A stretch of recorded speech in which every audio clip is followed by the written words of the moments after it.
కేసీఆర్ దెబ్బను రేవంత్ తట్టుకుంటాడా? మా దెబ్బలకే తట్టుకోలేకపోతున్నాడు.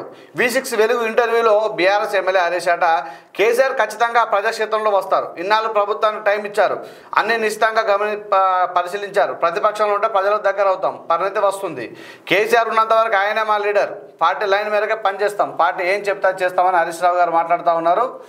మబ్బులను చీల్చుకొని మన చంద్రుడు వస్తాడు. సూర్యుడి లెక్కనే కేసీఆర్ మబ్బుల చాటున ఉన్నాడు.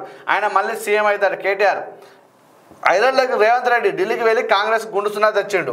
బీజేపీ మోడీకి అతిపెద్ద కార్యకర్త రాహుల్ గాంధీనే. 16 మంది ఎంపీలు ఉన్న రాష్ట్రానికి బడ్జెట్లో తెచ్చిందేంది? స్థానిక ఎన్నికల్లో గెలుపు గుర్రాలుగా టికెట్లు ఇస్తామని వెళ్ళాడట. ఇవి రెండింటి గమనించండి మీరు. సూర్యుడి లెక్కనే కేసీఆర్ మబ్బుల చాటున ఉన్నాడట.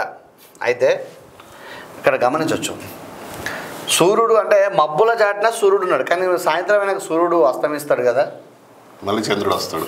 మళ్ళీ చంద్రుడు వస్తాడు కదా.